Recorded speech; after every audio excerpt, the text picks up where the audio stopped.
But do you know what? Before we even get started with this, how are you feeling? Like, and I guess I want to just say, you've done a lot, like opening doors in the Black tech community in the UK. No, thank you. So how do you feel that this kind of sits on you? As in, what, is it like a personal mission or like? Yeah, like this, because people think, okay, like when's the next Black Techfest? Like that's the only, like how do you feel that sits on? It's ironic because when I started Colorintech, I never wanted it to be the Ashleigh show. Actually, we always said, me and Dion, when we started it, it's like, we want to build an organisation, a business that doesn't need us. And to an extent, that's always how it started, because we were employing people before we even doing it full time ourselves. It started because we literally were getting begged to do it, which is really odd for a business. Like, we basically got asked by a university to basically help their students get into tech. We did some work on that, and they were basically like, can you do some more? And we were like, no, we've got full-time jobs. We tried, thanks, that's it. And then they were like, please. And we're like, look, we'd like to help, but it's about time. It's not about our passion. We don't have the time. They're like, what if we paid you? And we're like, it's not about the money. No, it's okay. Like, so you didn't even really care that tough to do it from the beginning? No, like if you knew / were talking to me back then, I never wanted to be an entrepreneur. I kind of still don't. Like, it was something that I fell into, in the sense of like, yeah, and like eventually they're like, please, please, please, and we're like, look, it's not about the money, but we're business people to an extent. So what we're like, okay, we'll take that money, but it's not going into my bank account or Dion's bank account. We'll put it into a not-for-profit, because we're not doing it for the money. From day dot, that was our thing. So then it was like, well, how do you get a not-for-profit bank account? You've got to set up a not-for-profit entity. So, okay, well, let's set up the entity to get the bank account. Let's put the money in the bank account, and then we use that money to hire the first person to do the work, so we didn't have to do it. Right, I see. That's actually how it started. Right. So I want to unlock it, but people are probably thinking this conversation started and Alicia, you haven't done an introduction. So what I'm going to do, everyone, as you can see, I'm with Ashleigh Ainsley, who is the co-founder of Colorintech. He has done incredible things in the UK tech space. I'm not going to say Black tech space, right? In the UK tech space, period, because at the end of the day, companies are hiring and benefiting from the people that you've helped to connect them with. So, honestly, and I've helped people who aren't Black as well. Yeah, right? It's a mixture of people. So he's here today, and he is going to be talking about everything from his journey to Colorintech and more. Yeah. Ashleigh, is there anything you want to say to introduce yourself? Hey, thanks for having me. Yeah, like if you want to follow our work, colorintech.org is our website. Obviously, you can find us on our social media as well. The network to follow me on most likely is LinkedIn. So yeah, Ashleigh Ainsley, if you search for that, you'll see me. Okay, perfect. Plug. So before we jump back into the how Colorintech was built, let us get to know you a little bit. We don't know you. So okay. How did you start out in life? Like, where are you from? Where were you raised? Like, what was little Ashleigh like? What did you want to be when you grow up? Like, talk to us. Yeah, so look, I grew up in Catford, in a place, Luton Borough, for those who are a bit less familiar, which is one of the inner London boroughs. It's a really diverse part of town. And that was my microcosm. I wasn't wealthy. We didn't really travel that much. I went to school there, I had my shop in there. That was home. That is home. So that was that. But I was fortunate. I went to, a good school in the area, but it's a state school. I wasn't privately funded or anything like that. It wasn't like Silver Spoon or anything. But for me, that opened up my eyes, because because of where my school was, it's in New Cross, there were people from all different backgrounds there. So there were rich people who had like £1 million houses like down the road in Broccoli or over in Blackheath, and you're like, whoa. There are like some poor people. I'll put myself in that. People in council states. You had Chinese people, Indian people, Black people. Like every it was all a melting pot because of where New Cross is. We had, don't go to Peckham, you might get stabbed. Like that was literally the narrative when we were growing up. So let alone Brixton. Like I could only go to Brixton in daylight hours with my grandma. Like that was the truth. So that was my experience. But what I always got is that I was good at school, but I was never the best at a lot of things. I was in set 2 for maths. Like there are lots of people better than me at science, English, you name all the subjects. I love sport. If you ever see me on a tennis court, you'd be like, how can this guy love sport? You can't even hit the ball. Like I am crap at basically all the sports I play, but I love it. Like I love football. I'm one of the biggest football fans you actually meet. Like I love cricket. that song, I don't like cricket. I love it. Like that's Wait, that's you're not me. good at any of it. I'm poor. Like I can't lie. Yeah, and it's so frustrating because I'll be like, I got the brain to play these sports, but I just can't do it. Like it's actually so, but it actually tells a story because like I picked PE at GCSE, and one of the things you have to do is you have to actually show that you can like kick a ball if you're doing football. Yeah, and like I'm so bad at that. But there's actually another way around it because you have to get assessed on like the theory and a practical element, but the practical element can be officiating. So I actually went into refereeing partly because I knew the rules of football and I could referee the game even though I can't play it. So I got top marks on that. Got top marks on my GCSE theory as well. So I was able to get like an A. So you've been a brains guy. Yeah. That's basically the long story short. A director from young. I can direct, I can't do. That's what all the CEOs do. Well, I can do some stuff. I can do academia. Sorry, I promise you can't do nothing. Sorry. I got to get to that.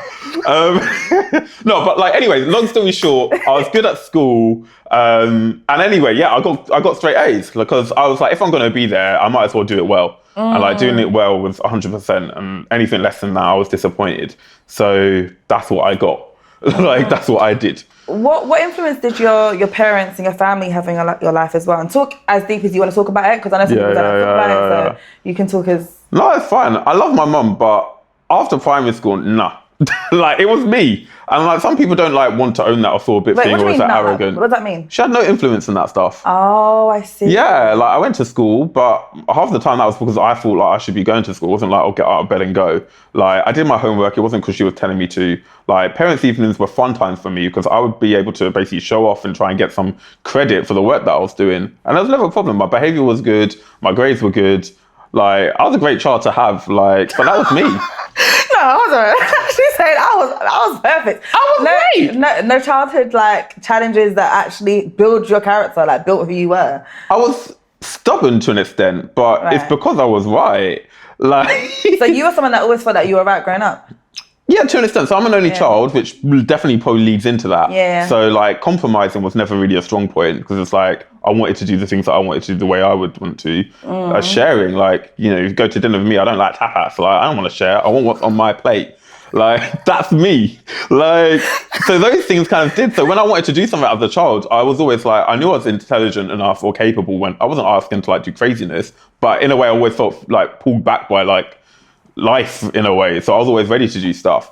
So yeah, when I wanted to go and do refereeing, my mum was like, what do you want to go and do that for? And it's like, I was already thinking 3D chess. I was like, I can't play football. I've got to do something else. Yeah. Yeah. So it's like, but the course for refereeing was all the way up in town and my mum didn't want me traveling because I was saying go past Brixton, let alone like going into town. Well, I forced it. I was like, I'm going and like, I'll either walk out the house and you're either going to like come with me or you're going to open the door when I come back. But this isn't a discussion about whether I'm going. You said that to your mum? Yeah, at 14, 13. And we had arguments, but I still did the thing that I was going to do. Jamaica. And exactly, we had arguments. But I was doing what I was doing and no one was going to tell me different. There was even a time I ran away. I was just like, I'm going to live with my auntie because I'm not having this. I'm not having anyone stop me. So you are very like, I don't like, what do you call it? Bossy. You boss your mum about? Well, it's not bossy. I was forthright. I went telling her what to do. I was knowing what I was doing and nothing was going to stop that. Do you know what? That's a trend that I see in a lot of entrepreneurs, whether you own it or not, because me too, I was stubborn. Me too, I did what I wanted to do. I can't tell you how many aunties and uncles' houses that I lived at just because I was like, I don't want to do that. So, yeah. I'm like, why? Obviously I'm an adult now, but why? Like, and this is the thing, the why is obviously I get it if you were doing bad or wrong things, but I wasn't trying to do bad or wrong things. The stuff that I was wanting to do was stuff that was good for me actually. So in a way, like we had friction because my mum's like risk averse or something like that. But it wasn't because I was running off trying to do stuff that was irresponsible or bad for me. Right. Okay. But like any parent, she's going to be worried if your child's coming home at like 9, 10 p.m. from somewhere random. I get it. I understand. But my solution to that was, well, come with me.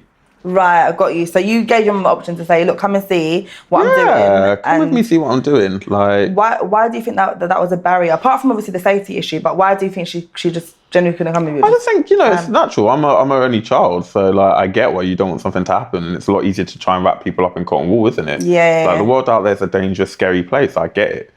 So I don't resent or have any problems with that. I find it frustrating when I was young, but you get it now. Yeah, I understand it. And I understood it then, but I was just I had to push through some of those things because otherwise I wouldn't be where I am now. So you mentioned that you wanted to be a football referee. No, I didn't even want to. I did it to get my grade.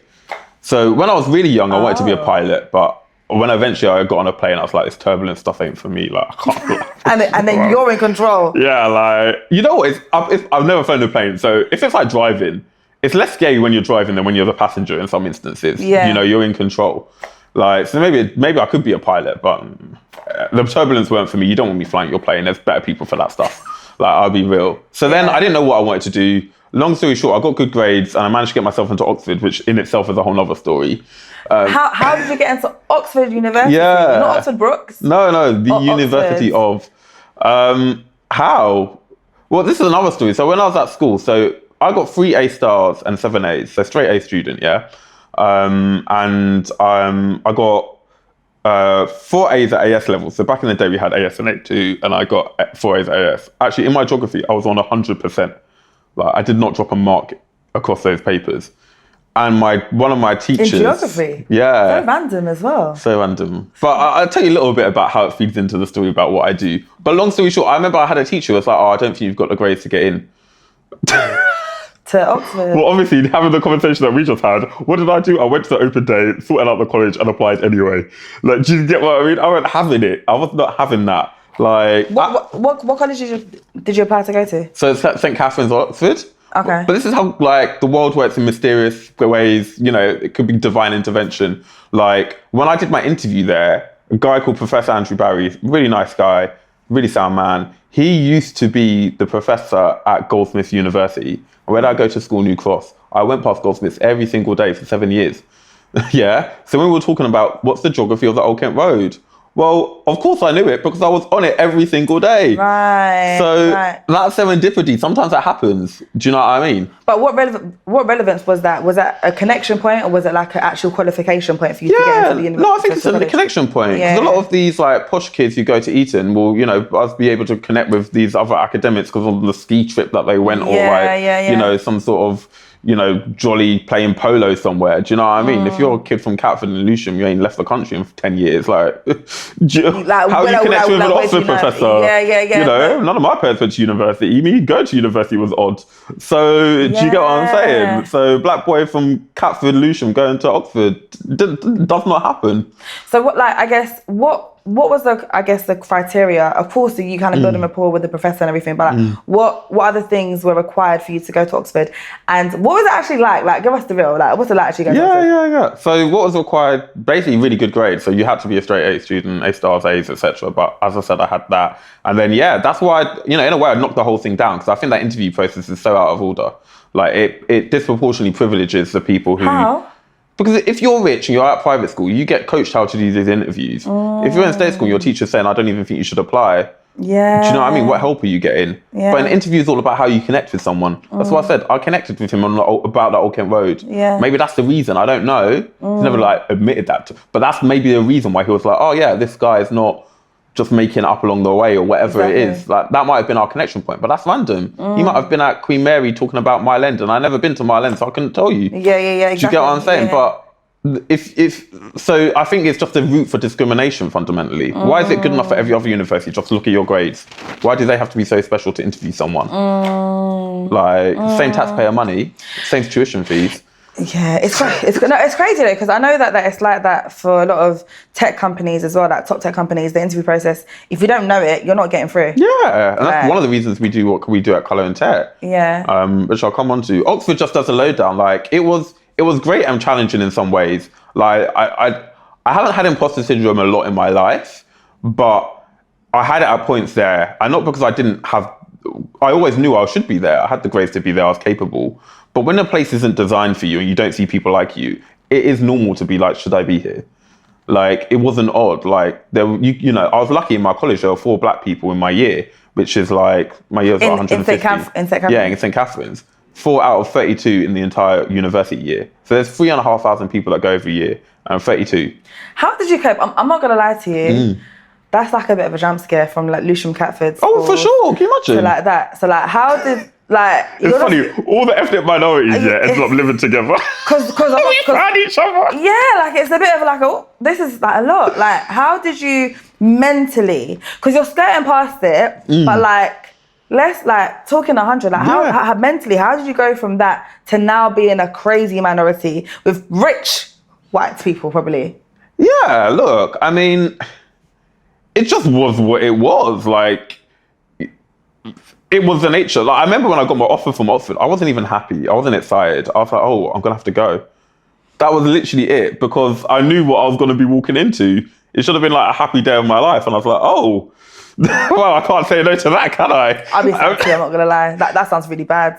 Sorry. But it's a great thing, but I understand. Did you get it? Because that was my thing. I was like, so I'm going to have to do that for 3 years. Like, you can't say no, can you? It's one of them things.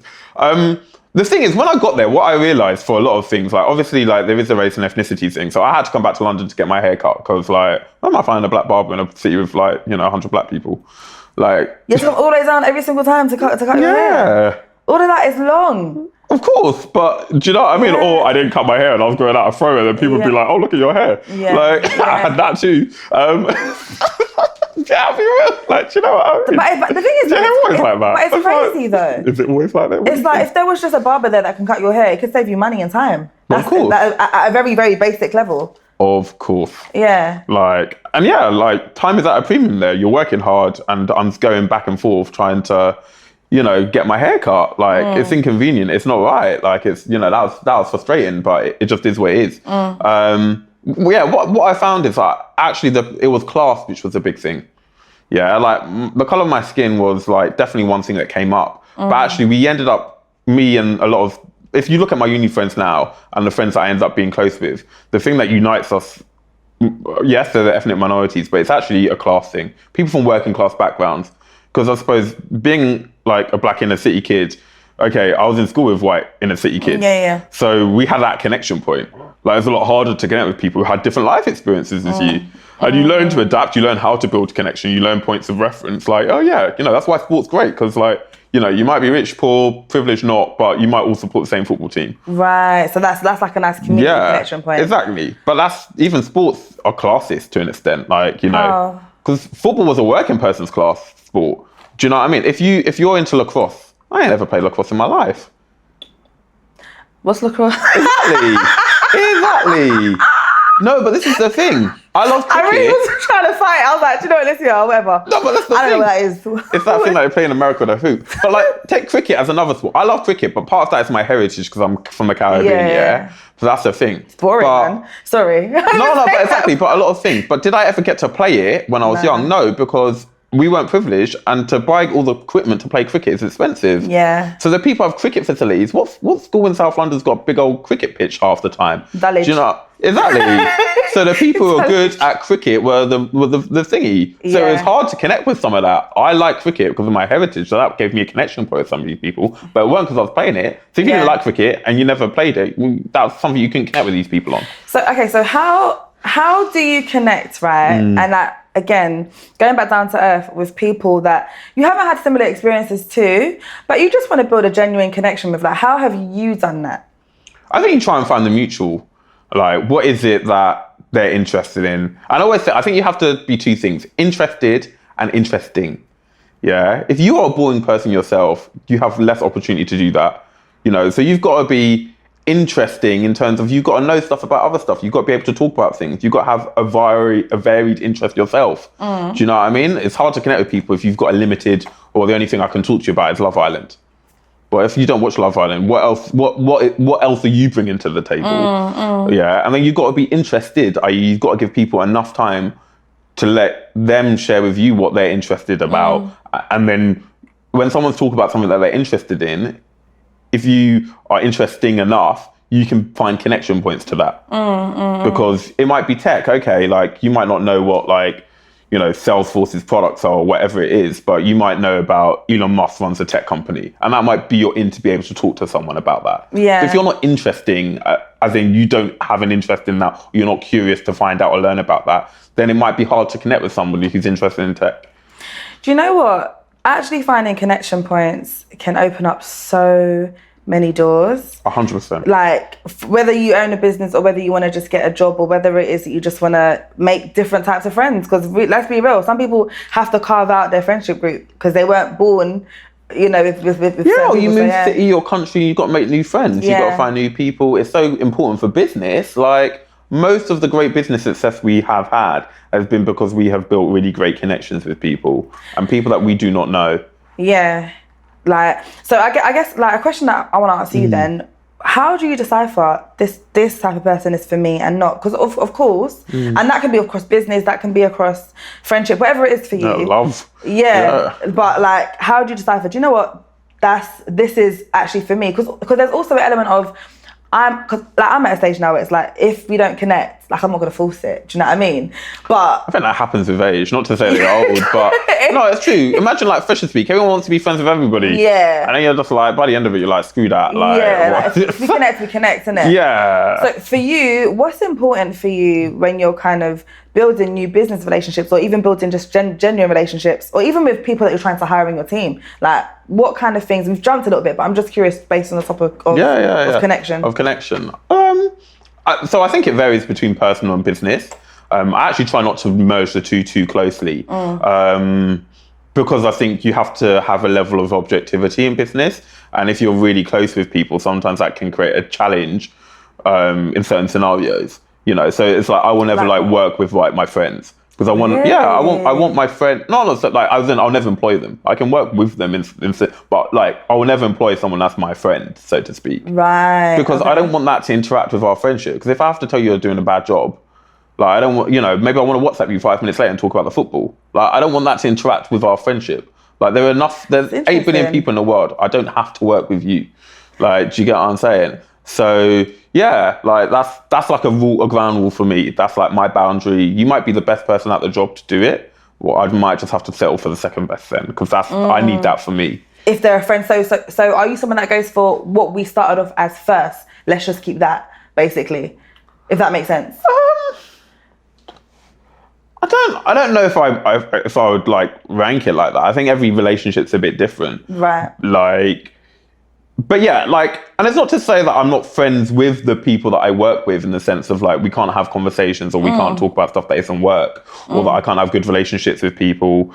But it's like, if I'm your boss, I need to have a level of separation from you. Got you. Do you get what I mean? Of course I want to work with people that I like and like that. So as I said, like, I will procure stuff with my friends, or if I can support their business through the work that I'm doing, well, why not? Do you know what I mean? Like if they're good at what they do and I know that because I know them or I can trust them to do something, then that's good. That's good for business. But I need to also be able to have a separation between like, oh, this is your performance review and I need to be objective to help you. And I don't know, / I do know that I would be best at doing that if I'm not really close with someone as a friend. Got you. And I guess you know yourself as well. Like, I'm not trying to sell something that I'm not. Yeah. So to your connection point, like, I think it's different. Like for me, like friends-wise, look, I think it's organic. Like if we connect with people, like if we've got a mutual thing, and again, I find you interesting. Like you're adding something to my life that I don't have somewhere else. It's kind of, you know, it sounds transactional, but it's true. Yeah. It might be a new perspective. It might be a new hobby or interest. But, you know, are you giving me something that I don't know? And like lots of my friends don't like some of the stuff that I like. I like that because like I'm going to chat to them and it's going to be different from kind of that. And yes, I've got friends who like what I do like and I can chat to them. But I think that's the thing. It's like, if I don't feel like you're bringing anything, then like, what are we doing here? It sounds like quite transactional, but I want my friends to make me a better person. No, but that makes sense though. Like, otherwise, what are we doing here? Staying here, sitting stagnant? I don't stay in the same place. Yeah. And I've been around people who, you know, are probably in the same place. I say probably because I don't know. I don't chat to them anymore. Like, you know, and that just happens in whatever way. Or sometimes you diverge. Sometimes you might be friends with someone now in 5 years' time. Who knows? Like, that's fine. That's life. And you just get on with it. I feel like men are better at this than women. Like, I feel like there's like generally, I shouldn't obviously generalize, but I feel like when I've spoken to a lot of different like entrepreneurs and business owners, and generally I find that men are much more easier to separate the lines versus like, well, yeah, a lot of women that I know like blur it. Including myself, I blur the lines. I do. I'll be honest. Only because I don't know. I'm just very unprofessional sometimes. Sorry, like that's just that. Well, I'm not. Actually, professional. I'm not like, but I guess my clients know this anyway. I'm just very like down, like straight. Yeah, look, with my best clients, we have open relationships. Like, I know some of my clients is like children's name. I know where they're going on holiday. Like, I think it's important to not, it's not just work. Like, work, businesses are collections of people. I'm a people, but you've got to be able to interact with people. So I think that's the thing. Got you. And when I say bear the lines, I'm not talking about we're going on holiday together. No. Not doing sleepovers. No. I'm talking about like knowing your daughter's name and she went to this place on the weekend. Do you know what I mean? Like, keeping it simple. But anyway, I want that. We digress. Oxford. Yeah. So when you was at Oxford, what did you study, by the way? Geography. You studied for 3 years about the world, about geography. Of course, because I'm curious about the world. Can you again explain that, please? Like, what's the? You go outside your front door. Like, why is it cloudy today? Why is the sky blue? Like, that's geography. You go to a beach. Why is this one sandy? Why is that one rocky? That's geography. Like, why does everyone hate immigrants in the press right now? That's geography. Like, what's going to happen if like we all don't have children because we can't afford them anymore? That's geography. Like, link those things for us, because I'm remember, you are a A-star, straight A student, okay? I am not. I am a B, ABC. I love it. Okay, so you need to break. Like, how do these things link to geography? So geography is the study of like the world. To write the world is basically it. So to describe what's going on in the world is fundamentally what geography is. So the climate change is a really good example, but the climate and what's going on with that, weather, meteorology, that's a sub-branch of geography. Like, literally, what's the weather like? Like coasts or rivers or mountains. That's like the sort of geography that people will know from like school. How these form, why they work in the way that they do, and what happens. And that's on a macro level, that's important. Like, if you're building a city, you need to know that you're building these houses where like it's not going to flood all the time. Or if you are, or it's prone to earthquakes, you've got to build better regulations in. Or like, when's the next volcano going to happen? You might want to know that. Like, so that's all geography, physical geography. Human geography is about how humans interact with the planet. So migration's a really good example of that. And again, you might have studied that, in school. But like, why do people move from A to B? And goes back to the real basics. There's push factors and pull factors. There's reasons that make you want to leave, and there's reasons that make you want to come. And then how does that play out in the way that we understand the world, the way that we describe the world, the way that the decisions of the world are made? All of that is like geography. And how does that vary from place to place or over time? So did you think about, I guess, like that's a really good insight. I've just learned something new today, because I would never have like tied like geography into any of those aspects. So thank you. Yeah. How, like, where did you think you were going to go after university with studying geography? Did it not matter? Would you just like... Honestly, I didn't know. My general theory was like, so do stuff that you want to be doing, because as you said, if you're going to do something for 3 years, you better like it. Yeah, because like life, like it can be really hard to be doing stuff if you don't like what you do. So the first thing is do something you like. The second thing is, if you're going to do something you like, be good at it. Yeah, so that's that. Like, it's like what I said about going to school. Actually, like, be good at it. Yeah, like, do you know what I mean? Like, you should be working hard or more interested or doing that after hours because it's something you like. Yeah. So you should be good at it. So it goes back to what I was saying at school. If I'm going to sit there, I might as well be good at it. Yeah. So for me, it was like, look, if I go to a really good university and I study the subject that I want, I'm going to do well. And if I do well at a good university, that will open up doors. I don't know what doors, but that's the theory. So that's what I did. That makes a lot of sense, yeah. I got to uni, I was like, oh, everyone's applying for these grad schemes, these internships. Kind of thought I wanted to do consulting. Kind of ended up doing it, long story short. But I got introduced to tech. Long story short, and there's a reason why I was interested in tech from before. Like, my geography dissertation was actually on Google Maps. That's interesting. Yeah. So maps is geography. How do we describe the world? How do we see the world? What's going on in the world? And how do we display that information so people understand it? That's geography. And I was looking at the influence of technology, because I'm old enough that the smartphone was coming out when I was at uni, if you get what I mean. Like, the iPhone had happened, but this was 2011, 2012, 2013. Like, people still were just coming off Blackberries. So this whole maps thing about like Google, that was like, whoa, what's going on? And that was going to transform the way that the world works. And it does. You can go to any city almost in the world now and not know at all anything about it, and just through the window of your phone be able to understand that place. That's amazing. Humans have never been able to do that. It's true. Until the last 10 years. That's crazy. That's transformed the way that we do so many things. Uber has come off the back of that technology, for example. The idea now that you go to a city, you need a taxi, you'd open up an app. That's all because of that technology and that geography, basically. So I found out that Google were like had internships in London. I was like, wow, I didn't even know. Like, what was Google? I thought it was California. I know the search thing. I use it, but what's the job at Google like? So I went to this Insight event, and they told us that they have a range of different roles. I met some Googlers there, and I was like, oh yeah, I actually want to apply. I need an internship. It'd be great to work for Google. Obviously, they've got a great talent brand. So I was like, yeah, cool. Long story short, on the application of Google, they asked, what's your favorite Google product? And you said Google Maps. Well, of course. Yeah. Had my interview. We ended up talking about Google products. What was I talking about? Google Maps. And I knew more about Google Maps than the people interviewing me. And you obviously done a whole dissertation on Google Maps. Exactly. So they gave me a job. Do something you're passionate about, good, and the doors are opening. That's actually a very, very good example and a real life story. You didn't even make that up. No, that's the truth. That's literally what happened. Because that is literally your segue into tech. Because you didn't study tech I or read a lot of AI code. or whatever. Yeah. Yeah, I'm studying machine learning. So what job did you end up in when you was at Google off the back of that? Yeah, so I was doing strategy work, which was actually really interesting because it's stuff about thinking. So ultimately, I was trying to help Google serve its partner reseller network better. So i.e. Google sells like Google Drive, Google Gmail, Google Maps to all these businesses. And one of the ways it does it is through partners, i.e. someone else can sell it on Google's behalf, so they don't have to hire salespeople. Right. Yeah. So you've got these little shops in like, I don't know, Indonesia, which are selling Google Maps to the local businesses or whatever it is. Like, and they've personalized case studies and all these other things for like your local delivery shop about why you should list your business on Google Maps. Yeah. Right. So I was working to try and improve the ability for those people to sell more Google fundamentally. So if we can get more businesses in Indonesia on Google Maps, that makes the product better. That means more people use the product. It means those businesses make more money, and it means Google, has a better product and can make more money from that. That makes a lot of sense. I didn't even, again, because I've never had to, or no one has ever had to, never even linked the two. Yeah, and I only got linked to that once I got there. Yeah. And was through that interview process and through going for that thing. I didn't know what I was going to do. I didn't even know Google had roles. I didn't know what the jobs were. Like, I was naive as...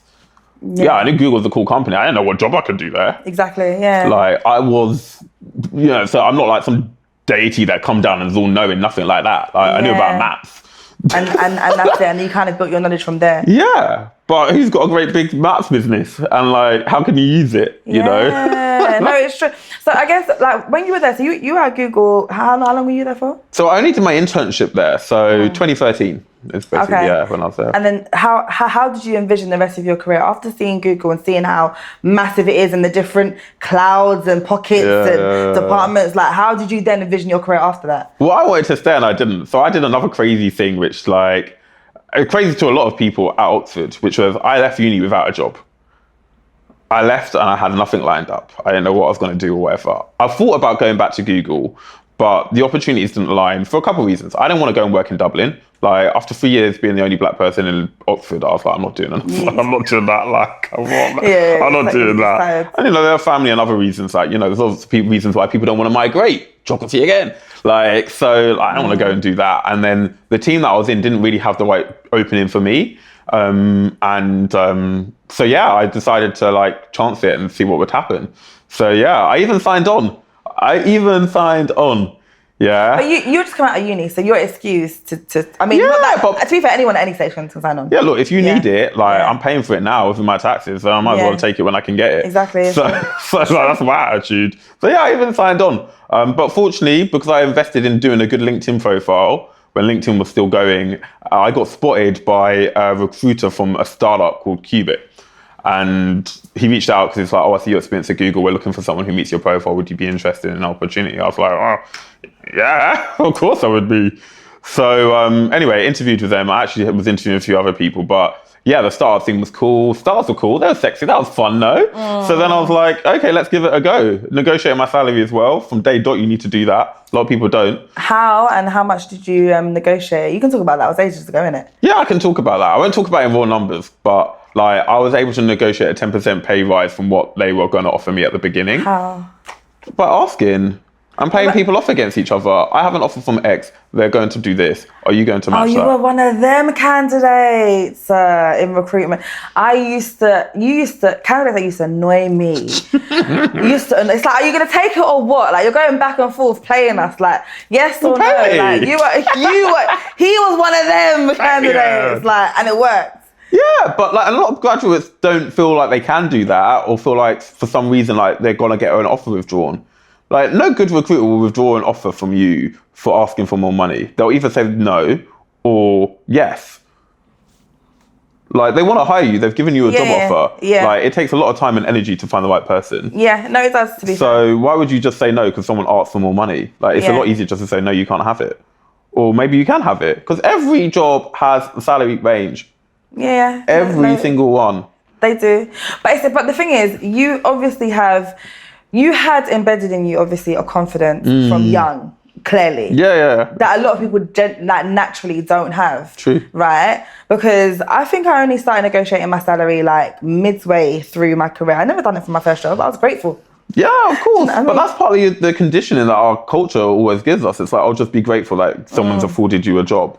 It's like, I'm a straight A student from Oxford. Of course I should have a job. What about those that are not? Because that's not normal. No, but this is what I'm saying. But we don't entrench the worth that we have to our people. And I think that's a cultural thing. It's like, coming with a begging bowl. It's like, you are providing value, and that value has a price and a cost and a value. Be able to articulate and front that and be confident with it. And we don't, regardless of whether you're coming from Oxford or what, like, everybody has a value. If you got to that point where someone's offering you a job, they see that value too. So that's okay. That's fine. That's good. But we don't do enough. So one of the first things we started doing at Colorintech was teaching people about things like salary negotiation, because no one teaches it to you, but who are systematically the people who get paid less in society? Women, ethnic minorities, the disabled, you name it. Yeah. Do you know what, actually? I remember being at a summit for black girls in tech, and I remember asking a question, and it was like 200 in the room, and I asked, who here negotiates their salary? And I counted 4 girls. 4. And I tell you who does. Well, I won't even tell you who does. Fill in the dots of like who does. Do you know what I'm saying? Yeah. And they're the people who get paid the most. Yeah. No, that is true. You have to close mouths, don't get fed. So that is a really good point. So otherwise, what's going to happen is someone's going to say no. Yeah, exactly. So at that particular company, Cubit. Yeah. What did you do at Cubit? So it's the start. So I ended up being like doing everything. But I came in to do basically customer success at the time. Okay. So it's account management. It was basically looking after their partners, managing their accounts, and effectively trying to upsell them and get more services delivered to them more efficiently ultimately. But I ended up doing a bit of marketing, a bit of sales, a bit of. I just did everything. I always say it's the best job I ever had, because when you're in a growing startup, there's not like somebody else's whose job it is to do this. Like, revenue grows faster than their headcount, because you have to run your business like that. You can't pay people before you got the money. Yeah. So when you're growing, that means there is more to do. Yeah. And if you don't have the people to do it, and there's more to do, it's got to get done. So you've got to do it. So if you need some marketing material, well, create it then. If you want to sell to this client, well, you got to sell it as well, because the salesperson can't always be there. Like, do you know? And if that's what you're bonused on and comped on, you go and do it. Yeah. Like, or that salesperson struggling, they need some of your help, then you go and do that. So I learned so much about business from working in a startup. By the age of 23, I was managing 7 people and looking after about £2 million. By 23, I would have never got that in any corporate line, full stop. How? Because you're in a growing startup. Yeah, so you're just... Someone needs to manage a team. Well, who's the person who's best to manage the team? The person who's been running the team up to that point, or the person who's been helping to grow the team because they're there. Yeah. And that's a growth opportunity. And fundamentally, you're cheaper than them hiring someone in to do it. Yeah. So you grow with it. So that's what makes startups really attractive as career destinations for people, especially at that growth stage, because there is opportunity for you to do things. And I was really fortunate that I joined a company which at the time was growing and was able to afford me so many of those opportunities. And that's why it's the best thing. I learned how to people manage, or at least I learned how to not people manage, because I got a lot of things wrong, but I learned that on someone else's time and money.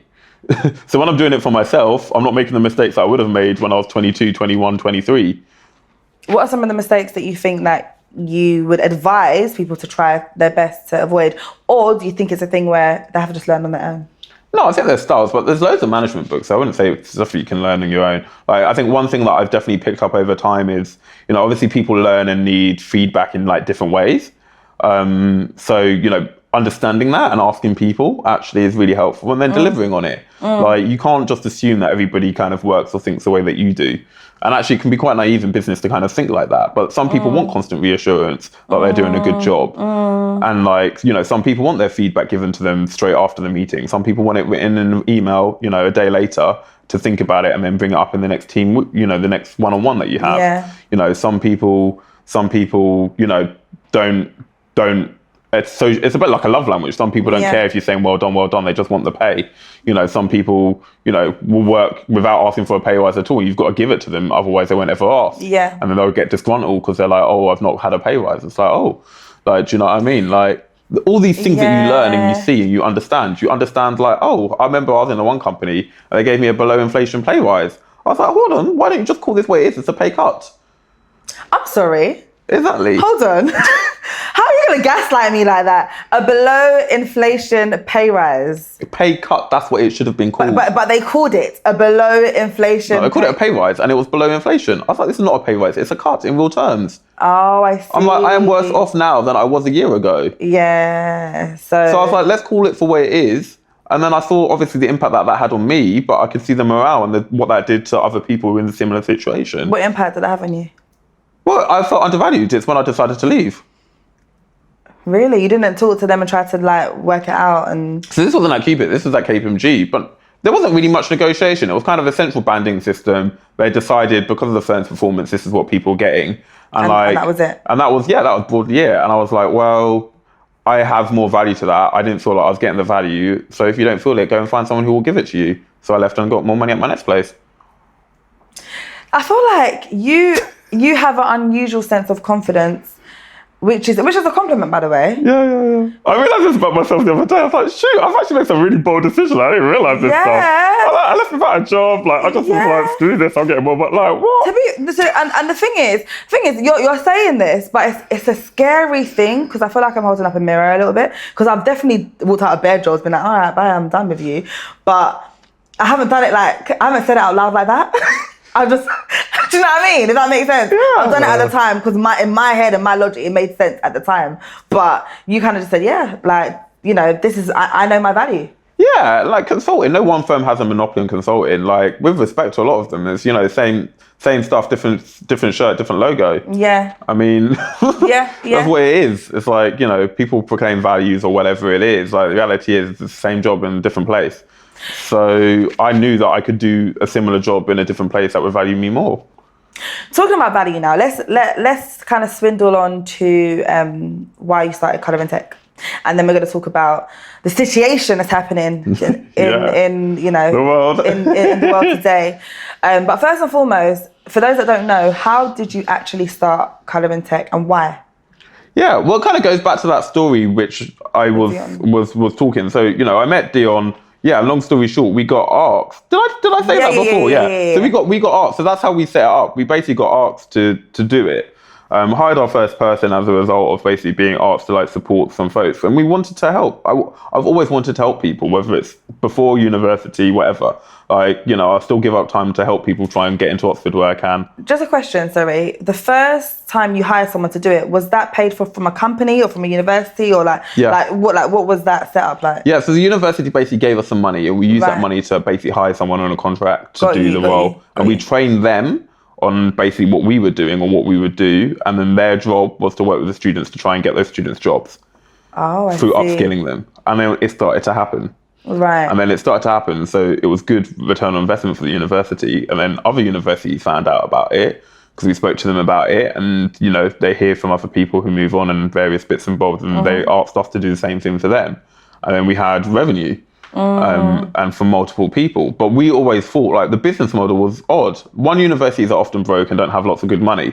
It's a hard gig, really hard gig, like to do like universities at a scale. And they don't pay high. No, exactly. Yeah. So, you know, our scale was always limited if that's what we're going to do. But we're like, the people getting the benefit from this are the corporates.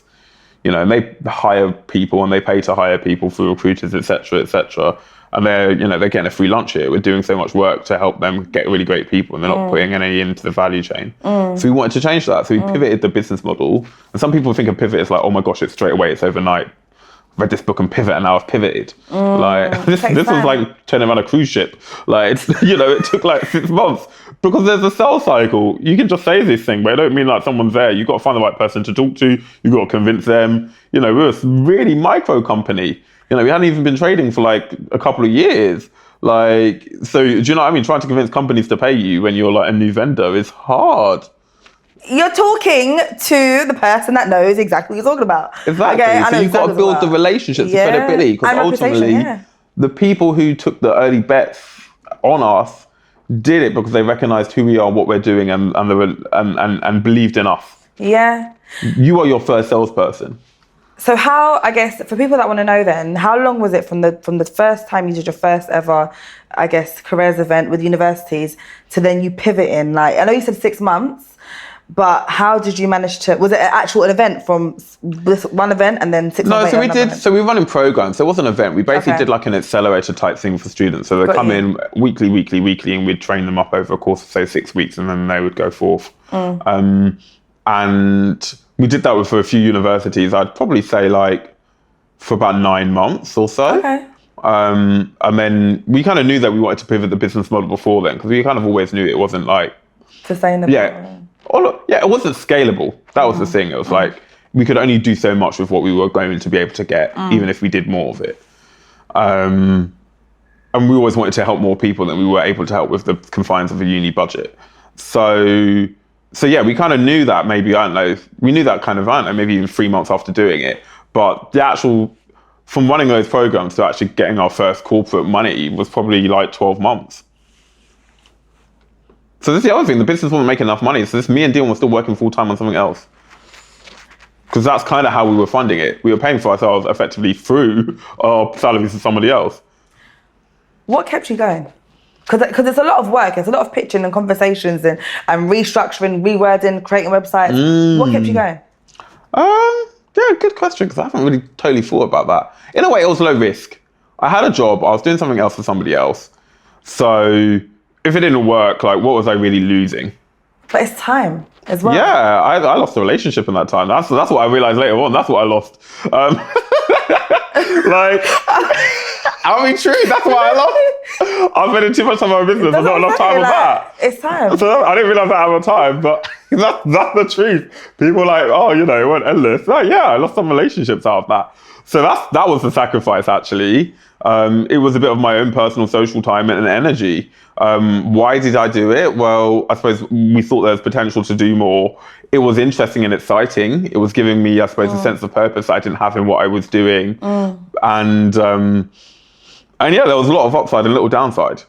But if it didn't work, it wasn't the end of the world. Yeah, it was like, okay, I can still get a job. I can still. Yeah, I had time. I had money. As in, because I was earning some money. So I was like, well, what's the worst that can happen? At least we tried. Exactly, and then that would have been it. Like, it's not the be all or end all, basically. Yeah, and because I was never driven to be, oh my gosh, I want this to be my purpose. Oh, I want to be an entrepreneur. Like, that's my identity. Yeah. Like, it was just, I didn't feel it was bound up with, like, oh my gosh, like, you're going to be a failure if it doesn't happen. Right. Or like, this is your dreams crushed and it didn't work. It was just like, okay, well, I think some people put so much into it. Oh, I have to work for myself. It's like, well. Again, it's like, I feel like working for yourself requires a certain level of, you have to have a purpose and passion for it to last anyway. For sure. Okay, that can't just be the only reason, trust me. For sure. Because if you want to be rich, you don't try and be an entrepreneur straight away. Yeah, for sure. But 5 years later, let's talk about what you've achieved. Okay. This is the time I'm really saying talk up the chest, because you've done there's been amazing things. You've had incredible successes. You've had great partners work with you as well. You've had attendance beyond, and obviously the last Black Techfest, we can talk about that in real. So let's talk about some of your successes. Yeah. Well, thanks. Yeah, look, I think there's probably like 4 things. So I'm really happy that, I've got a team that I really like working with, that I've managed to like hire and grow, and like that's great. I always enjoyed managing people, kind of less so now actually, but I'll be real. But like, it's nice when you have lots of time and energy and support to do it. Yeah. It's harder when you don't have those things. And, entrepreneurship is always a bit about trade-offs. Like, I love to spend more time like doing stuff probably to support and develop my team. But I also have an obligation to make enough money to pay them. You know, I also have an obligation to, you know, my partners to spend time with them as well. So, you know, when you've got a big business and you've got a micro focus, it's really easy to do some of the other things. Yeah. It's hard when you're juggling lots of plates. That's what I mean about it. I think it's enjoyable. I like doing stuff and being good at it. How do you spend your time? How do I split it? Yeah, like how do you spend your time like in a general Ashleigh week? What are you doing? Yeah. Like apart from being in the jacuzzi in a spa and enjoying yourself on holiday. Well, like, I'll come to the holidays in a bit, but that's a mental health coping mechanism. Talking to my therapist, that's running away from my problems. Yeah, look, so I'm one of those people. I don't have like Amazon Prime or Netflix. I don't watch TV. Like at all. I watch the news a little bit. So that's on the background usually while I'm cooking. I'll watch Question Time because I'm a politics nerd a little. And I watch sport. I don't. Yeah, like, so my pop culture knowledge is zilch. Really? Absolutely zilch. Like, yeah, there was a client we were pitching to, and I won't go into exactly what it is, but it's like, I needed the diversity of my team because I wasn't a consumer of their product, you know? But that's a good thing where you've got great diversity in your team. You can lean on stuff like that. Yeah. So yeah, you know, pop culture isn't really something that I get too involved in. Obviously, I think you have a general awareness. Social media keeps you in touch with stuff. But like, yeah, so that probably saves me a couple hours a day because some people love watching. I think 18 hours a week, I think the average kind of like Gen Z spends on like, their phone. like, yeah, that sort of stuff. Like, Yeah. I would argue I probably spend like at least half of that. Really? Yeah. Yeah. So a lot of people, they'll try and WhatsApp me and like, it might be a day until they get a response. So Like, yeah, again, the same, but I guess you don't really seem like you care too much about building a personal brand. Like you don't seem to care about that. I'm not driven by it. Like Yeah. it's a means to an end. Like, as I said, I never want this to be an Ashleigh show. I don't want to be a celebrity, really. Like, I don't want people following me around and like, do you know what I mean? Taking pictures of me as like get out there like tube or something. Like, I'm not interested in that life. Like, you know, some people's like, oh, I want like 50,000 followers. Well, for what really? So I have to like filter my DMs? Like, not really. Like, you know, oh, you can make money out of that. Yeah, I can make money out of doing something else too. You can make money on OnlyFans. I don't mean I want to do it. Like, so like, yeah, like for me, the personal brand is never, as I said, I never wanted to be the Ashleigh show. The brand stuff that I do around me is as a vehicle to push in the business. As I said, I'm always a salesperson for the business. So like, if people associate me and I'm good with the success or the good things that's going through my business, and that's a good thing. Like, I don't want to not do stuff because it's that. Like, I'm not, but yeah, I'm not out there like trying to like chase clicks or views. It's not.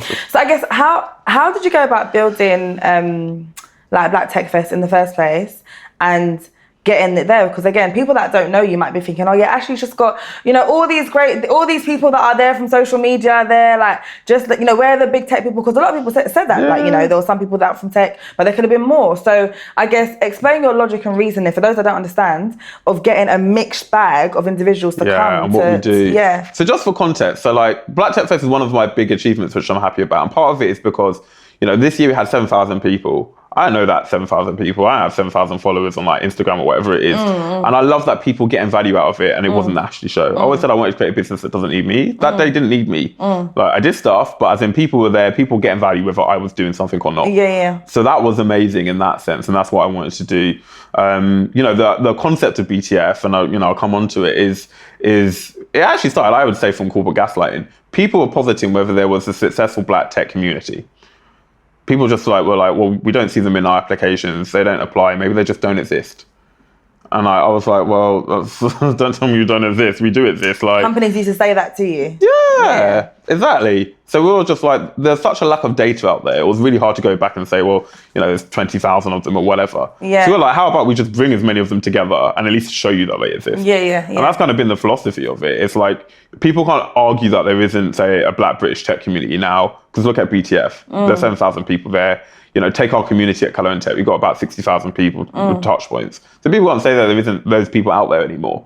That's amazing. That's, you know, and I don't know those 60,000 people. I don't need to know them. They can get value and I don't need to know them. And that's what I always wanted. Like, that's amazing. So in terms of how we think about curating BTF, look, we're big believers, obviously, in diversity and the power and the benefit of that. That means there's going to be stuff for everybody. Like, I don't watch, like, some stuff, but that doesn't mean that it needs to just be what I'm interested in. Like, and, you know, we always try and find people who, you know, have expertise and excellence in what they do. You know, we want people on stage, you know, and that doesn't mean you need to be the most senior person in the room. Like, we actively tried to make sure it's not the same faces that are on stage doing the same things.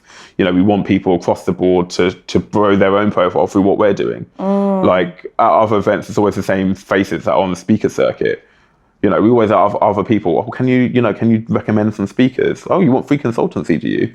Like, exactly. And part of that is like, you know, we will put forward people that we think are great for lots of things, because I'm not a gatekeeper, but I'm very conscious when people want to piggyback off the work that we do, because like, we're really intentional about it. And it's like, what we do isn't rocket science. You've got to try. You've got to find people. You've got to connect with people. You've got to look.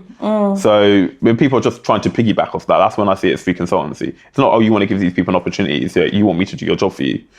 When you say free consultancy, how? What are they trying to consult in? I think they want me to do their job for them. They might be producing an event and they want me to recommend them speakers.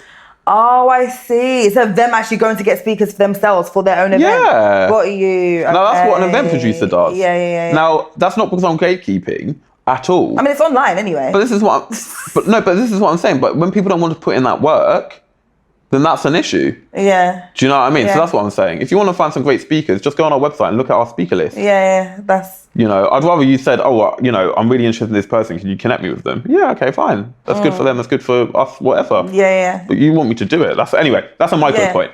To the macro. So we always try and find things that are of diversity and that ultimately where people are using tech to do interesting things. So that might be a digital TV show. That might be production in like Netflix. We had Ratman Supercell. How is he using tech to reduce the production time of producing something like that, which resonated with the community? I would have taken 5 years, but it took 2. Yeah. Or like Take the Receipts. We had them as a podcast. Yeah. They've created a massive business and brand out of podcasting. Like, that's a success story using technology. Why would I not want to showcase that at a tech event? And by the way, we work with people like Spotify, so it makes sense. But we also have, CTOs and chief security officers. We have a range. So, whenever I saw like criticism of like the event and some of our speakers, I always think, well, there are at least 3 other stages of activity going on at the same time. If that's not for you, there's going to be something else that you can learn from or that's interesting to you. Yeah. And there's 7,000 people in the building. You can network if you don't want to go to a session. Like, you're saying there's no one in the room that you can find value from? I don't believe that. To be honest, I'll be honest with you, the last back-to-back Techfest was so much people. Me as a socialite, I was so overstimulated I had to take a minute myself. Yeah. That's how much was available. But we thought about this, and we actually had, and we need to do a better job of this, we actually had a quiet room, a room where people, it's low sensory, so people could take a moment and take a bit of step back, away from the music, away from all the people, and just chill. And that's something that we've actually had for 2 years. Yeah, exactly. We need to do a better job at showing people that. But because we thought about that, people don't realize, I'm actually an introvert. I know. I can tell. But like, a lot of people don't see that side of me, but like, I recognize that. I find that day so draining. Like, I'm winding myself up for it. If you talk to me at the back end of the year, I'm telling you about my holiday and how I'm running away from that problem that I had, which was the stress that event caused me. Like, so that's another coping mechanism, which I can kind of come to. Yeah. The thing is, I'm an extrovert.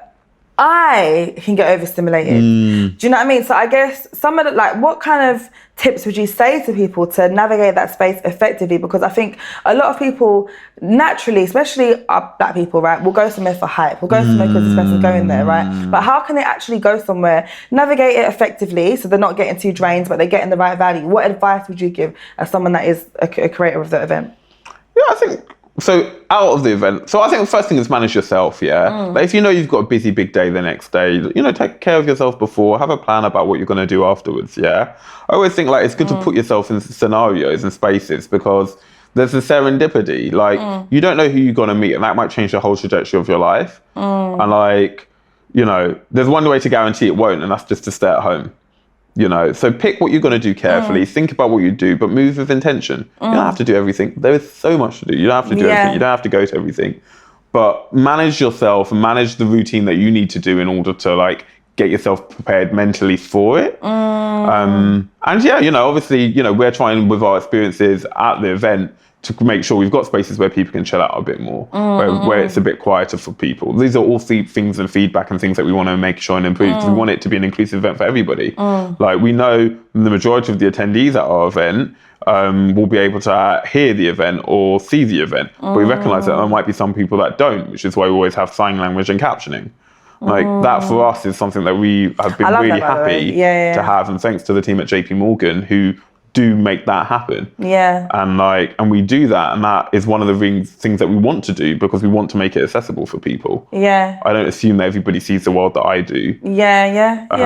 Hence the geography from the beginning. But also, therefore, we try, and I can't guarantee that we'll always be able to do everything for everybody. But the outset is always how do we make this happen rather than a no. Do you know what? One thing I can say is that you have definitely made it really accessible, because even I think there's some stages that have the hairtones as well, so that people that just want to zone into that conversation, they can do that and go there as well. And the options are relentless. Like the options from the early careers all the way to obviously like the culture stage to the tech and DEI stage, which I'll get into that topic in a second. There's so much going on in this space. So to you and the team, to the Black Techfest team, you've killed it. And I know that there was some feedback back from last year. Which I'll come on to. I want to just directly. Let's talk about it, because again, people even from Black Create Connect were like, we're waiting in the line, and was like, guys, give some grace, okay? Because it's a lot. But talk about it. What's some of the feedback that? So look, so basically, the biggest piece of feedback that we got, constructive and some not, frankly, but we'll take it constructive feedback, was that the queue situation was too long. Now that was not anticipated, it was not planned for, and unfortunately we had some technical issues. And it came down to actually a few factors. So the first is actually our community and what behavior happened. We had about 2,500 people sign up for the event in the last 2-3 days before it. Everyone's like, people are last minute.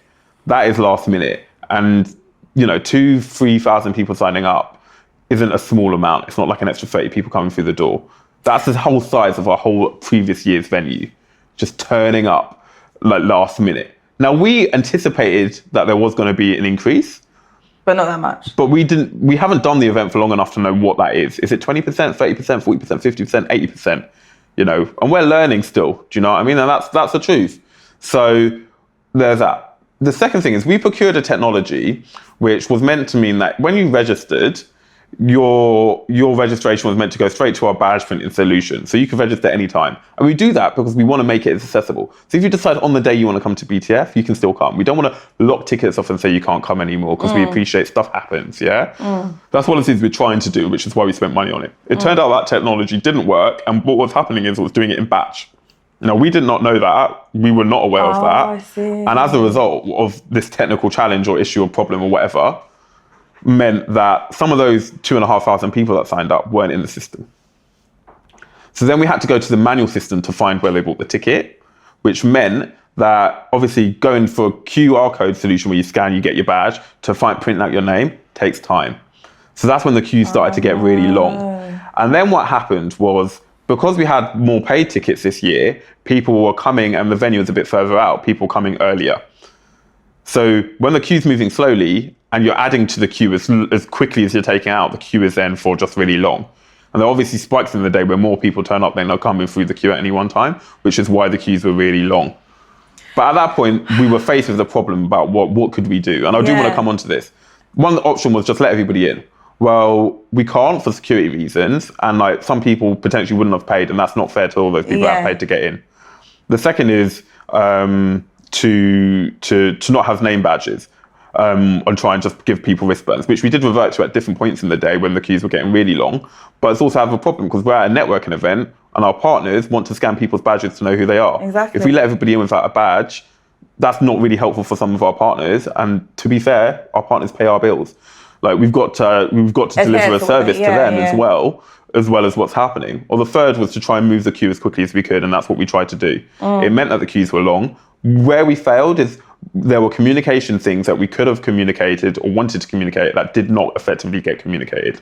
Hold my hands up, hold our hands up. We had to be better at that. Obviously, using the check-in technology, we're going to change that. We're going to do something different. We're going to get more kiosks, more people to help us on that front desk as well. That's one of the things that we're going to do. So some of that comms was not on. And I appreciate that. You just have to hold your hands up and say, look, sorry, I appreciate that. It's not what I wanted. And believe me, we spent a year planning this event.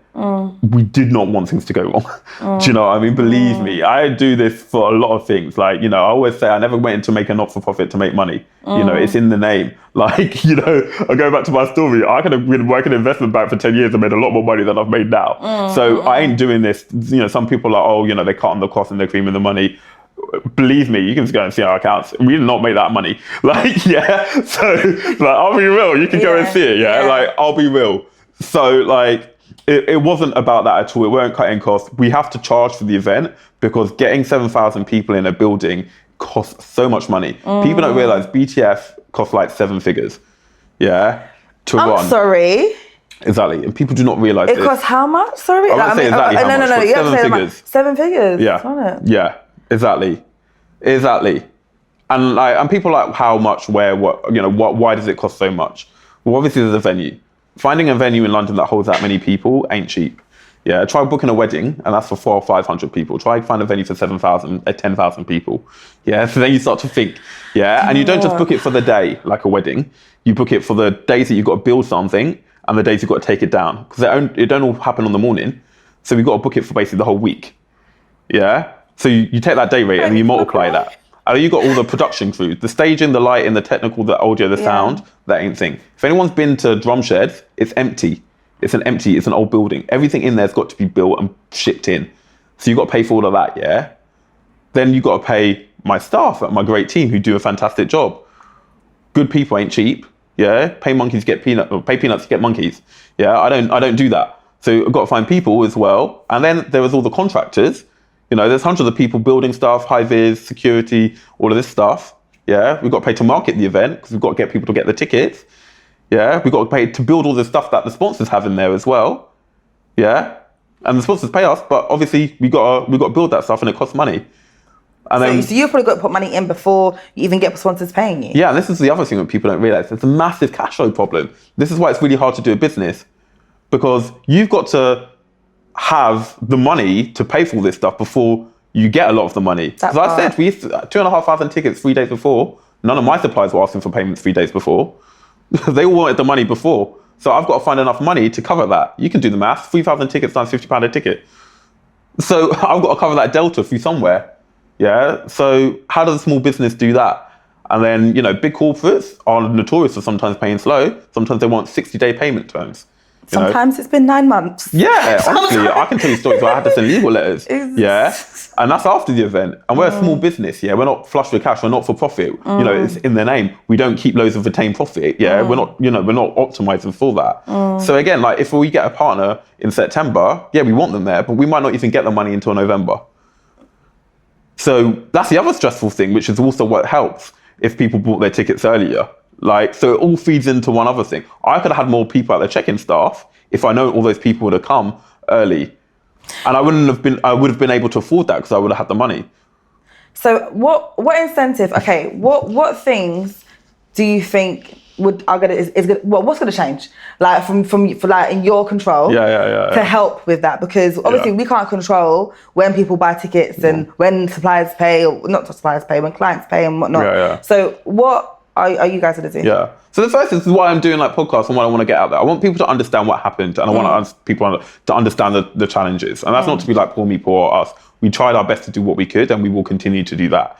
And we will learn. And like, as I said, another year helps. When we know the venue. So one of the challenges that we got feedback was like, oh, we had this queue and it was a bit wet outside. Why can't we move it inside? The venue, don't forget, is an old IKEA, which means people coming in at the bottom, which was a car park. There's no power in a car park, is there? So we had to wire in the power. Costs money as well, yeah? But where else were people going to queue? So we had to wire in the power. Then, when the registration desk was out the front, we wanted it out the front, so when you come in, you get your ticket, you go in. Yeah? Now, we wanted to move the registration desk when it started to rain so we could wind the queue under the car park where it was covered. I can't move live power for the event on the day without getting health and safety to sign it off. I can't have someone electrocuted or tripping over to try and do it on the day. So I couldn't even move it to get the people out of the rain. Right. I asked the question, I wanted to, but people don't know that. People are like, oh, you just had us in the rain. That wasn't my choice. Yeah. But it's like, I can't have you in the rain, coming in wet and then tripping over an electric wire. Do you know what I mean? Would you have gazebos in the future? Or so we're looking at lots of things. Yeah. Gazebos, umbrella, but again, at all costs. Yeah. Do you know what I mean? Like, you know, so we've got to look at all of this stuff. And, ideally I want to move the queues more quickly. That's the first thing. So yeah, one of the things we're going to do is we're going to use a different vendor and we're going to get more check-in kiosks and a better signposted experience so we can do better communications to people in the queue. So I can't guarantee there won't be a queue. You get on a plane, you all got a seat, sometimes there's still a queue.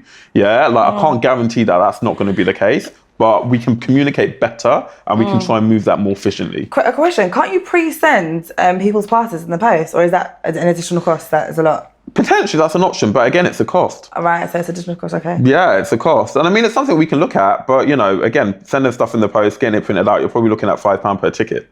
Yeah. So are you going to pay for, add an extra £5 on your ticket to get your thing earlier? To be fair, I would. Some people might. It's an option. This is why I want to do this feedback. If people think that that's a good thing to do, we can maybe invest in that. We might do like what some events do, and maybe you can pick up your badge the day before. Maybe we do a pickup in central London. So pick up your badge the day before and you go through the quick queue. Yeah. These are all the sorts of things that we're considering. Yeah. Again, this is why I'm going out this. I want people to see this. I want people to hear, give us ideas. We're going to do focus groups. We've not fully locked down everything. We've obviously know some of the stuff we're doing. Yeah. But good ideas aren't a monopoly in my head. If you've got a great idea, I like that. Could we do that? If people are willing to pay for it, then yeah, potentially. That's the only option, really. So this pay for convenience. Yeah, exactly. And some people will, But our first priority is just to make sure the queues aren't as long. Yeah. I don't want a negative signal and tell people, oh my gosh, the queues are going to be so long. I've got to pay to get my ticket delivered. Exactly. So it's you want to get down to the root actual issue and not even have a long queue in the first place. Yeah. I think, as I said, people in an airport will wait half an hour to get on the plane. Yeah. So people will wait. That's okay. That happens any big event, but it's the length of time. Yeah. And the length of time for some people at BTF was too long. Yeah. And I even struggled to get in at my own event. Yeah, because I didn't have a name badge printed. And people are like, who are you at security? I'm like, who am I? Do you want to see the contract? Well, my name's on the building. Yeah. So I was having these issues. And it's not me being big boots. No, but it was to demonstrate the whole thing didn't go how we wanted to, and that it affected everybody. Right. And that was one of the big things. So I just wanted to address that so people can do that. And I asked for grace. It ain't easy, and we're trying, and we won't get everything right. We haven't got everything right, but we need people's feedback and enthusiasm, and to give us a chance to get things right. And just to kind of say directly to the community, what can clients do, different stakeholders in this, because I guess you all have a role of putting it on, right? But what can the wider community do to help with this mission of kind of making it a success, or clients or suppliers, whatever it is, whoever you need to address, what can anyone do? So there's probably three things. So if you're going to come, please just get your ticket early. It's actually cheaper for you to do that. We do early bird pricing. So if you're going to come, just do that. That helps us for a lot of reasons. One, there's that cash flow reason. And two, if I know everybody's going to come, I spend less money on marketing. If I spend less money on marketing, i.e. paid ads, i.e. reminding you on Instagram to get your ticket, if I do less of that, it means I can spend more on the event.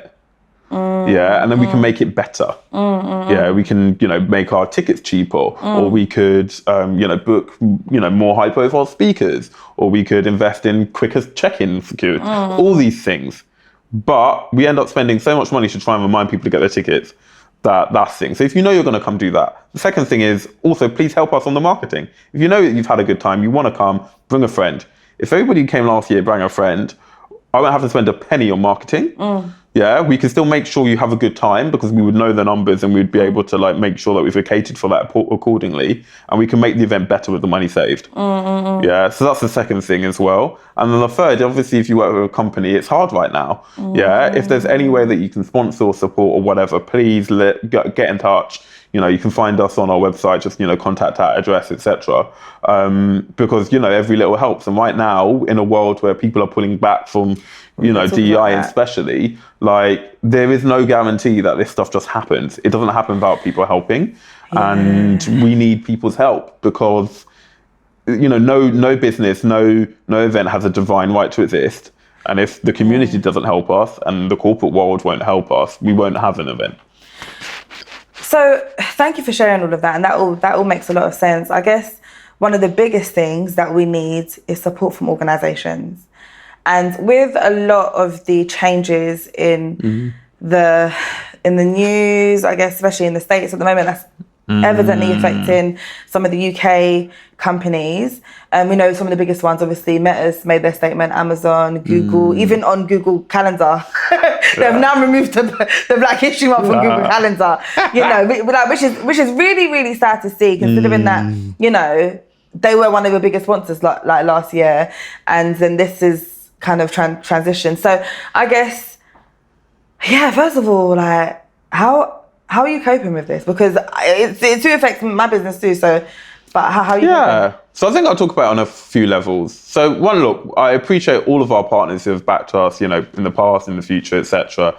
And that's not just me saying it. As I said before, it doesn't happen without them. Do you know what I mean? That's fundamental. And a lot of the people there, the same people there, policy changes are still the same people. Do you know what I mean? We've worked with these people, got relationships with people. We really deeply care, and I do, because our vision, our dream to try and help people only happens if they enable us to do it. Obviously, I don't know what's going to happen in the future. If you do put some money on it and look after yourself, do you know what I'm saying? So, we will see how things pan out. But there are a lot of organisations who do have and will continue to support us, and that's really great to see, especially when it's hard. There are some organisations which will change with the wind. That's always been the case. That will always happen. And to an extent, I understand some of it too. Like, as in our newsletter, we pointed out, like, Pinterest put in their SEC filing. That is a business risk. But it's a business risk for two reasons. One was that they're not actually going to be able to attract or retain talent, potentially. And that's the risk, if they go, too far in one way or too far in the other way, and there's, I understand there's a litigation risk. No organisation wants to get sued or, become, a target for political attack. So everyone's going to have to navigate this differently. And we will, like our partners. But, there are lots of great people out there who support the work that we want to do. And as I said, business is a collection of people. So, we just need to lean into to those who want to kind of continue to work. I mean, on a mental level, and people don't always see this side, but it's really stressful. I mean, it's challenging to, wake up every day and see what's going on in the news. So, like, a lot of people want to just switch off from that, and I think that's frankly healthy at points. And it's hard when you've got to pay attention. It's your job to pay attention, and you're not getting a lot of good news.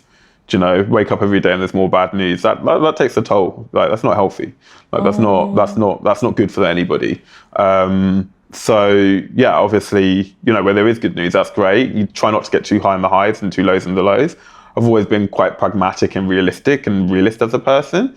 So, it is what it is. That's what happens. It's what, we always knew there were going to be consequences to the recent elections in the US, and this is some of them. And it's for our community to also say, well, look, like, when there's challenges, how are we going to respond? So there's a lot of points that you touched on that I kind of want to zone into a little bit. So we spoke about the companies where they probably don't want to get any fines or get in trouble because of, any political, laws and so forth. How can those change makers in those organizations that still want to have an impact work with you or still have an impact? Is there a different name they need to call it now? Do you know what I mean? Is there a different way they can brand it? Like, how can they actually still deliver? Yeah, look, I think for a lot of organizations, and I always refer to it as BTF, Black Techfest is, the name that we're known as, and, lots of people call to it. But, sometimes it's more appropriate to call it BTF. Because for some people, when they see the word black, it's kind of when we started it. Their names gloss over. They think something different. And I think if we get bucketed in a DEI event, where companies are saying they're not going to do DEI, like, that means they're probably not going to do that. So, sometimes people will need to take us out of that bucket and evaluate. I always say that we are just a world-class tech event.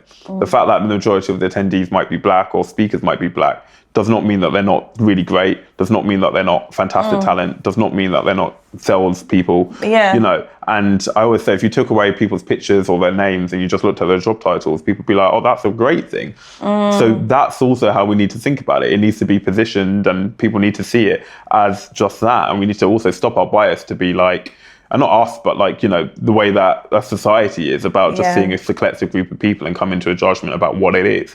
Because we've always said we wanted to create a really great showcase, and diversity is part of the event. That's always going to be part of the event because of who we are and what we do. But the diversity was never the objective. It was to show people, as I said from the beginning, that there was a community of really great people. And that's, it wasn't just to bring these people together. It was to showcase the work that they're doing and that they existed. And why wouldn't any business want to be in a room with really great people? So that's what we need to remind folks, yeah. Would you be open to, I guess, if companies said, okay, well, just so that it doesn't seem like it's just for Black people, can we change the name, or can we change the month, or are there core things you will not change about it in order to reach the goals? Yeah, look, I think we've always got to stay true to our values. Like, I think, if we stray too much on them, then what is it? Do you know what I mean? I think it's a showcase of really great talent that celebrates the contributions of Black technologists to our industry. Like that's it, period. Yeah, if I wanted just to do something different, then it would be something different. And there are something different. So, I think we've always got to, stick to, who we are and what we do. And, that's important. I mean, we're a mission-driven organization. We're not for profit. If we don't have a mission, literally, why do we exist? So our mission is not to just make money for whatever means possible. It's literally not in our articles. So, I think there's just, a question to that. But we don't always just have Black speakers on stage. We actually have a variety of different things. At any event, you're always going to have a mixture of great people doing fantastic things, and they can talk about stuff even if they're not Black. That doesn't mean they can't have an opinion or have an influence over what's going on. And frankly, the makeup of the tech sector is going to require those people. If I want the CEO of X tech company, I want them because they're the CEO. And they might not be Black. They're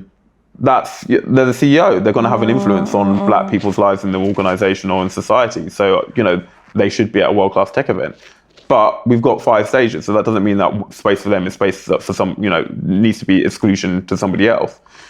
So I guess with that being said, then how much of a difference do you want it to look like in 2025 in regards to the type of companies, representation, the topics, I know that, again, the value is still showcasing great Black people in technology, but where do you want to kind of see the direction of Black Techfest? I don't actually want it to be that different, to be honest. Okay. No, generally, I want the operations of the event to be better. Yeah. I want people to say more great things about the event. Yeah. I want people to not be in the queue for longer. I want more people to be there. Yeah. But, I'm not looking at it being there's not enough, people from X background or Y background, or there's too many women or men or, anything like that. Look, I'm not looking at that.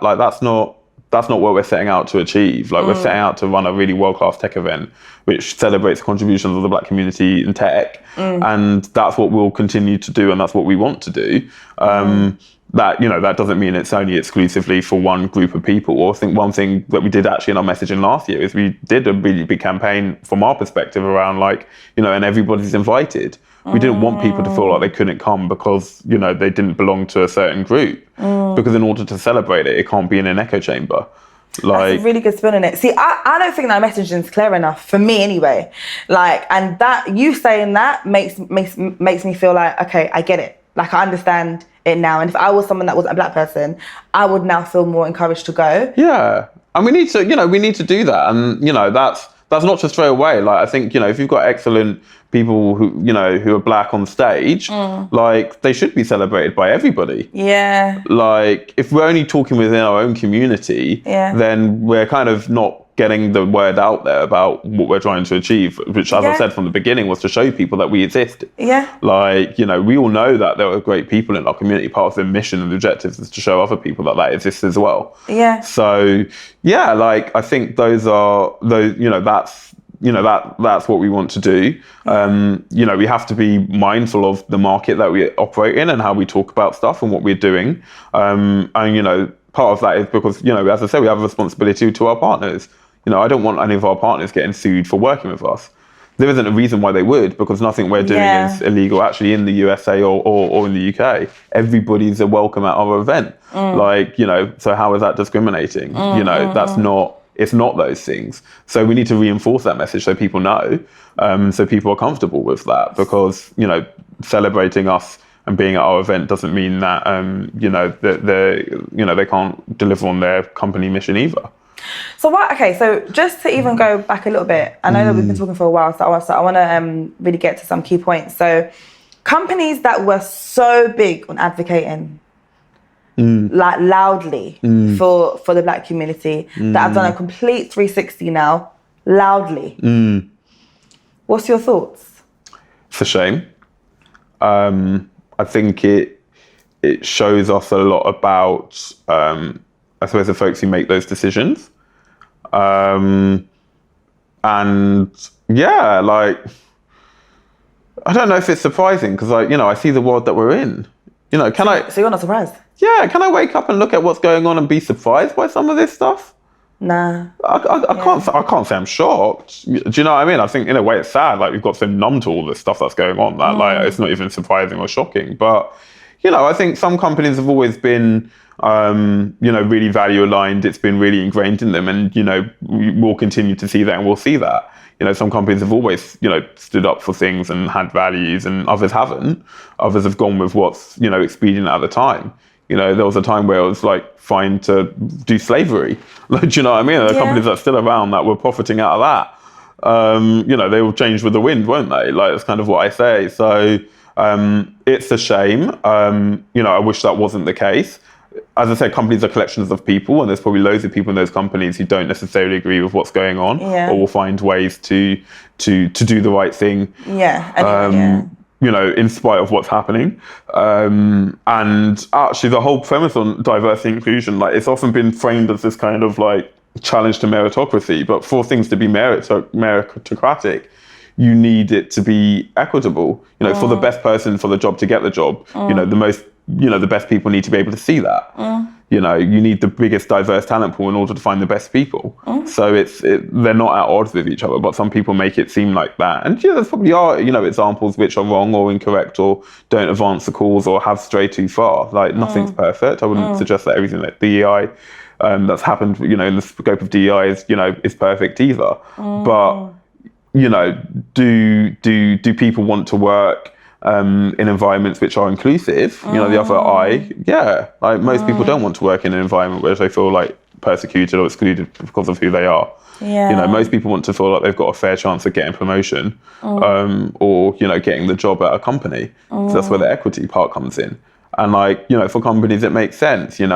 If you are trying to, especially a B2C company, if you want to grow your market share, you need to reach new people. That's the case. Do you know what? Again, like just to echo what you just said about companies needing to do the work anyway, I feel the same way diversity came in and we couldn't get rid of people that, discriminate, and we still can't do the same thing in a reverse way. You can't get rid of people that have hearts and minds in a particular way. And second of all, I do think that those that are still wanting to drive DEI need to focus on company growth. Because there's so many different pockets of what can be done in DEI, right? And everyone's just doing what they want or do what's close to home to them. But actually, what actually drives company growth and focusing on that. And obviously, events, recruitment is an easy win. When companies are recruiting, there's also retention. The best people, as I said, don't want to stay in environments which are toxic. They don't want to be in environments where they don't feel like their work is going to be acknowledged or rewarded. So there's a business case obviously around retention as well. And I think some of the work does need to be aligned to growth. But again, inclusive marketing campaigns don't have to therefore be bad. The presence of someone with a disability in an advert doesn't have to be tokenism. You want to appeal to people because I think over 1 in 10 people identify as having some sort of impairment. So why wouldn't we want to acknowledge that in what in what we do? I think some of this stuff is just baked in. It is good, and there will need to be focuses on that. And, that matters maybe more for some businesses than others. And some businesses won't take that approach. Some and some will be successful if they don't. Some people won't be successful if they do. But there's lots of variables that are in it. This idea that planes are crashing out of the sky and it's only DEI's fault, or that the boat crashed into the bridge and that's DEI's fault, or the wildfires in California, that's DEI's fault. There'll be a hurricane in Florida at some point, I guarantee it, and that's not because I'm God, it's because I studied geography and that's where hurricanes happen, and they'll blame it on DEI. I promise you, that's what's going to happen, because that has become the new the new thing to attack. Yeah, the new thing to attack, the new go-to, and it's just ridiculous, I'm just rolling my eyes at it. I don't even pay attention to it, to be honest. I roll my eyes at it. It will happen, and I'll come back and I'll say, I told you so. And it's ridiculous as when I say it now as when it will happen now. But eventually they won't be able to blame that because, there'll be something else. And not that that's right, but, they'll also be accountable to stuff. And it turns out that it isn't DI's fault, and you can get rid of the DI stuff and there'll still be hurricanes. You can get rid of it and there'll still be plane crashes. But we know that though. Well, exactly. And anyone eventually, listening to that knows that that's... Exactly. It's but eventually they won't even be able to say it anymore. We hope so. They'll move on to something else. Yeah. And obviously some of these people are shameless, so they'll say whatever. But, I think hopefully, a lot of people can see through that. Yeah, hopefully. And I guess not to get too into politics as well, but I also don't feel like there's elements to me that I feel like the politics in the US is actually just comedy. Like, it's not actually real. Some of the stuff you're seeing, you wouldn't even get in the Simpsons episode. This is obviously for entertainment. Like, this obviously isn't real because it doesn't make any sense at all. So I really don't take too much into it. I do feel bad for those that are being affected by it, of course, like that from like a well-being perspective, and even those that are being deported as well, because that has started already. Like, that is serious. People not going to work and companies. That's the thing, and that's kind of what they want to happen. The whole strategy is flood people with so much they can't work out what to pay attention to, so they switch off while you go and do all the other things that are really awful. Exactly. And that's the plan, and to an extent it's working. Yeah, it is. I mean, I guess that you're still doing your part, and obviously you've told everyone what they can do to support the mission. Is there anything else you want to get off your chest whilst we're here? Anything else? Like, this is the open space. Yeah, no, look, I appreciate that. Look, I think, as I said, on the BTF stuff, I hope that people give us grace. I hope, obviously, lots of people came to the event, got in and had a great time, and reflect on that as well. Like, there's a lot that went right, actually. And, I always say, the phrase herding cats. Well, humans are harder because they talk. They still don't go where you want them, and they still do all that other stuff too. So look, it's not easy. As I said, I've spoken about some of the challenges. So, give us grace and give us some support, and we're going to need it because, the world isn't being kind to the work that we're doing. And if people do see value in the work that they're doing, please do support in the ways that I've kind of said, because without that support, it becomes really hard to try and do the things that we want to do. And as I said, no organization, business has a divine right to exist. And, we've got a really great, vibrant community. Everything we do is free, apart from BTF, which we ask for a small contribution, free to the user. And yeah, like that's we give all year round for doing that stuff. And to be honest, conferences, I don't know if you guys have looked online, but they are not cheap. Like, to get a ticket, sometimes That's why they're not cheap. They cost so much money. Literally, like, even in the grand sometimes, okay? Yeah. So I and those are the ones that make money. That's what I say. BTF, we're run as a not-for-profit, and we're not profit maximizing. Yeah. You look at other conferences, events, festivals out there. You go to Wireless, and it's like, what, £200-300 a ticket? Yeah, and people pay for it. Yeah. And that's how they make money. Yeah. Like, if we're putting on what we're doing, and we're running it at cost. Yeah. And people don't think about those things, so that's something to consider as well. When do tickets go live this year? Launch date is still TBC, but it will be sometime in the spring. And the reason why we're waiting a little bit longer than we have done in previous years is we've got some really exciting stuff, and we just want that to land before we tell you. So, and also there's a listening thing. We want to make sure that we are taking in all those great ideas, having a really coherent plan, communicating that to you, and then we can come out and tell you all the things that we've done, that we're learning, and that we're doing really well. So that's going to happen, as I said, March, April time, you can expect to kind of hear from us and see from us a bit more. Okay, and how can anyone get involved in the feedback with the survey, even the focus groups that you mentioned? How can they get involved in that? Yeah, so we will be doing some comms. The best way to check that out will be across our Instagram. So if you don't follow that, please do. We'll be putting some stuff on posts and stories for people to kind of give us feedback and listen to that. Obviously on our website, if you just go and email contact us as well. We are really interested. We don't want to flood people's inboxes. Appreciate people busy. There's so much information. There's so much stuff that goes into spam. We don't want to be part of that. So we try to only communicate when we've got stuff to tell you. Right. But we are here. We want to listen. We want to take ideas in, and we will be doing various bits and bobs on that. Okay, really appreciate that. And final, is, well, actually 2 Hannah finals. There's going to be people out there that say, oh, Ashleigh, can you mentor me? Can you mentor me? Because I get that. No, for real. Just answer that question. For anyone that's thinking that in their head, like, candid answer to people. No. I'll be real. No, the reason is, look, I created Colorintech. Okay, no, I come on. Look, the answer's no. No, but like, I created Colorintech because I was like, I want to help people, but I don't want it to distract from like the business that I was working for, or I never wanted it to be the me. I wanted to find a way to help those students, help those people get into industry. And I hired someone before I even did it myself. Yeah, like I never wanted to do in that way. And like my way of helping people is through the work that we do. If you want to, if you think that, if you want to find a job in tech or a co-founder, I write a newsletter and I still write it. 234 editions I've written, every single one, every week. I put everything that I know and I see in there. So if people want to find out if there's a job at XYZ company, it's in the newsletter. Like that's where you can go and find it, and it's literally written down for you with the link. Okay, so that's the thing. If you want me personal time, like I give as much as I can give to this, and this is the vehicle through which I help more people than I'll be able to help individually. As I said, all those people who come to that event, all those people in the community, I don't know them, they're still getting value. If you can't find value for what I'm doing for Colorintech, I'm really sorry, but there's not going to be another way that I can offer that. Well, that's real businessman talk, It's like take it or leave it. This is what I can offer. That's it. So very, very straight talking. Yeah, I just don't want to set false expectations. Do you know what I mean? I want to be honest. Like I go on podcasts because this is a far better way for me to share that story. People are like, oh, can I learn from what you've done? I've just told you for hour about what I've done and what I've learned. Do you know what I mean? So you can listen to this and rewind, pause, take notes if you need to. Exactly. I ain't going to tell you anything that I've not just shared here.